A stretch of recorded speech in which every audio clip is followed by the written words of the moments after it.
Pacific ocean में बढ़ते तनाव के पीछे कारण क्या है? दरअसल डोनाल्ड ट्रंप ने प्रशांत महासागर के लाखों वर्ग मील समुद्री क्षेत्र को अमेरिकी मछली पकड़ने वाली नौकाओं के लिए खोल दिया है। लेकिन सवाल है, आखिर इस फैसले का चीन से क्या संबंध है? क्या समुद्र में लिया गया यह फैसला इंडो पैसिफिक की ताकत का खेल बदल सकता है? आज इस वीडियो में आसान भाषा में पूरी कहानी समझेंगे। शासन ने कहा कि इस फैसले का मकसद अमेरिका में समुद्री भोजन का उत्पादन बढ़ाना और विदेशी बाजारों पर निर्भरता कम करना है। ट्रंप प्रशासन का कहना है कि इस फैसले का मकसद अमेरिका में समुद्री भोजन का उत्पादन बढ़ाना और विदेशी बाजारों पर निर्भरता कम करना है। इसके तहत इन समुद्री क्षेत्रों में केवल अमेरिकी झंडे वाले जहाजों को ही मछली पकड़ने की अनुमति दी जाएगी। लेकिन कई विशेषज्ञ मानते हैं कि इसके पीछे एक बड़ी राजनीतिक सोच भी हो सकती है। इंडो पैसिफिक क्षेत्र में चीन का बढ़ता समुद्री प्रभाव अमेरिका के लिए चिंता का विषय रहा है। ऐसे में इन दूर दराज के समुद्री इलाकों में अमेरिकी जहाजों की मौजूदगी बढ़ाकर अमेरिका चीन की गतिविधियों पर नजर रखना और अपनी मौजूदगी मजबूत करना चाहता है। यानी पहली नजर में यह फैसला मछली पकड़ने से जुड़ा लगता है, लेकिन इसके पीछे प्रशांत महासागर में रणनीतिक प्रतिस्पर्धा भी अहम वजह मानी जा रही है। Pacific remote islands marine national monument. तो ये एक पैसिफिक में समुद्री इलाका है जहां यूएस आर्मी गश्त लगाती है और यहाँ पर अपना कंट्रोल रखती है। मछुआरों का जाना मना था, लेकिन अब ट्रंप सरकार ने फैसला लिया है कि यहाँ पर मछुआरे जा सकते हैं।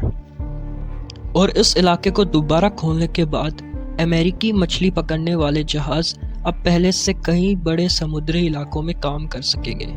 यानी अमेरिका की मौजूदगी प्रशांत महासागर के दूर दराज इलाकों तक बढ़ जाएगी।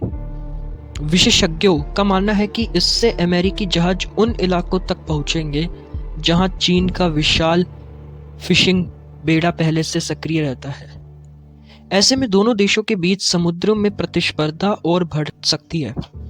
इसके अलावा जब अमेरिकी जहाज इन क्षेत्रों में ज्यादा संख्या में होंगे तो अमेरिकी कोस्ट गार्ड और नौसेना के लिए भी वहां पेट्रोलिंग करना आसान हो जाएगा।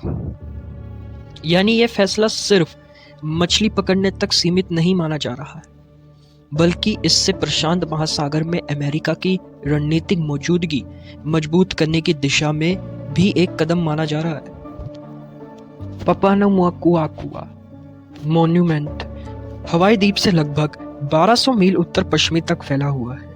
यह क्षेत्र प्रशांत महासागर में अमेरिका की सैन्य निगरानी के लिए बेहद महत्वपूर्ण माना जाता है और उत्तरी प्रशांत के हाई सीज अंतर्राष्ट्रीय समुद्री क्षेत्र के पास स्थित है। हाई सीज का प्रबंधन नॉर्थ पैसिफिक फिशरीज कमीशन करता है, जिसके आधिकारिक क्षेत्र में किसी भी देश के विशेष आर्थिक क्षेत्र शामिल नहीं होते। ऐसे क्षेत्रों में चीन अपनी कोस्ट गार्ड की गश्त कर सकता है, जैसा कि उसने 2020 में किया था। हालांकि कई विशेषज्ञ इसे चीन की ग्रे जोन रणनीति मानते हैं, जिसका उद्देश्य खुले टकराव के समुद्री प्रभाव बढ़ाना है। हाई सीज सीधे इस समुद्री स्मारक यानी मोन्यूमेंट की उत्तरी सीमा से शुरू होता है। इससे एक कानूनी ग्रे जोन बन जाता है, जहां चीन की कोस्ट गार्ड की मौजूदगी अपेक्षाकृत कम विरोध के साथ बढ़ सकती है। यह भी महत्वपूर्ण है कि मोन्यूमेंट की 200 समुद्री मील नॉटिकल माइल की सीमा समाप्त होते ही एमपीएफसी के हाई सी क्षेत्र शुरू हो जाते हैं। अब जब अमेरिका में यहाँ फिर से मछली पकड़ने की अनुमति दी है, तो अमेरिकी मछली पकड़ने वाले जहाज इस क्षेत्र में नियमित रूप से मौजूद रहेंगे। इससे अमेरिकी नागरिक समुद्री गतिविधियां चीन के जहाजों के बेहद करीब पहुंच जाएंगी। मैरियाना ट्रेंच मॉन्यूमेंट का आइलैंड्स यूनिट लगभग 95,000 वर्ग मील क्षेत्र में फैला हुआ है। यह नॉर्दर्न मरियाना आइलैंड्स तथा गुआम के EEZ की सीमा के साथ स्थित है। EEZ की full form exclusive economic zone है। गुआम अमेरिका के लिए एक बेहद महत्वपूर्ण सैन्य ठिकाना है। क्योंकि यह फिलीपींस और हवाई के बीच रणनीतिक स्थिति में स्थित है।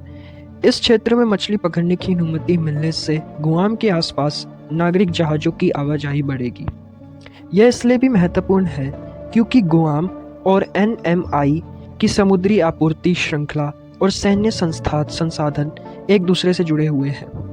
नागरिक मछली पकड़ने वाले जहाज की बढ़ती गतिविधि विदेशी देशों, विशेषकर चीन के लिए अमेरिकी सैन्य गतिविधियों पर निगरानी रखना अधिक कठिन बना सकती है।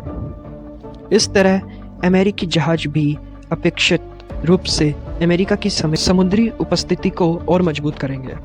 रोज एटोल, जो अमेरिकन समाओ के पास स्थित है, लगभग 1300 वर्ग मील क्षेत्र को कवर करता है।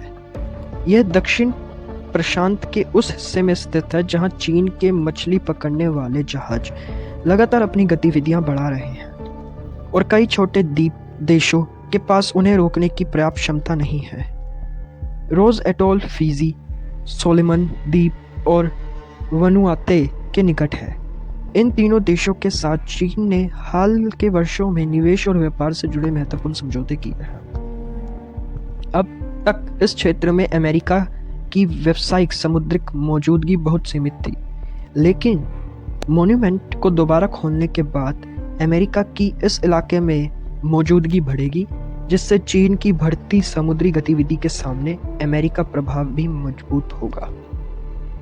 इन तीनों समुद्री स्मारकों यानी मॉन्यूमेंट को यदि एक साथ देखा जाए तो यह उत्तरी, पश्चिमी, दक्षिणी प्रशांत महासागर में एक रणनीतिक आर्क बनाते हैं।